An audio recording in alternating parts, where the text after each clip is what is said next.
રામ રામ રામ. હું ઠોઠો કરો છો? બેઠા બેઠા હક નથી? બા શું છે? હું લગ્ન પછી મારા ભાઈને રાખડી બાંધવા ગઈ જ નથી. હું આ વખતે દેશમાં જાઉં, 2 દિવસમાં પાછી આવી જાય. આપણે કાંઈ છે ને દેહમાં રાખડી બાંધવા કાંઈ જવાનું નથી. એ કાંઈ થોડું ઓરું છે કે હું જાઉં ને હું વહી આવો.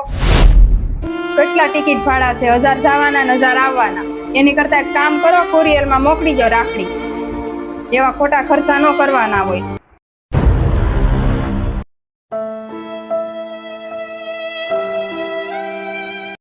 અય હું તમને શું કહું છું, કાલ મીઠાઈ લેતા આવજો. અને છે ને પાછી હારી મીઠાઈ લાવજો.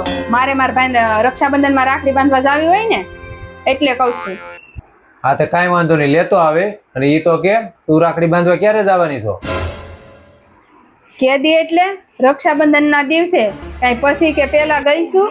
હા તો હું ખાલી કહું છું, આ વહુ નથી જાતી તો તારે ગૌટેગટ પણ હું જવાની જરૂર છે? તારે કુરિયર નો રાખડી કરી દેવાય? લે હું શું કરવા કુરિયર મોકલું? મારા ભાઈઓ તો અહીંયા જ રહે છે, હું નો રાખડી બાંધવા જાઉં? છોકરાને લગ્ન થયા, એને 5 વર્ષ થયા છે, એને જવા દેની. આપણી દીકરી અહીં નથી આવતી રાખડી બાંધવા? લે મારી દીકરીને એના ભાઈને રાખડી બાંધવા નહીં આવવાનું?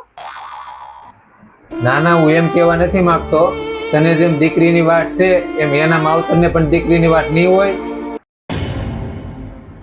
તું વહુ અને દીકરીમાં ભેદભાવ ન રાખ.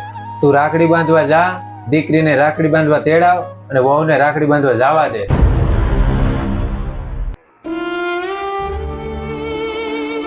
આ ખાલી રાખડી જ નથી હોતી, આ ભાઈ અને બહેનનો હૃદયથી આપતો દસ્તાવેજ હોય છે. એનું નામ જ રક્ષાબંધન. ઈ વાત તમારી હાચી છે. લ્યો મારી ભૂલ થઈ ગઈ, હું હમણાં જ વહુને બોલાવું. વહુ બટા અહીં હાલો તો, તમારે તમારા ભાઈને રાખડી બાંધવા જવાનું છે. ખરેખર મારા ભાઈને રાખડી બાંધવા જવાનું છે? હા તમારે સાવ તમે રાજી ખુશીથી રાખડી બાંધવા અને 2-3 દિવસ રોકાજો વતન. તો હું હાલો હમણાં થેલો ભરી જ લઉં છું. ભાઈ બહેનના પવિત્ર રક્ષાબંધનમાં ક્યારે રાખડી માટે ના ન પાડશું.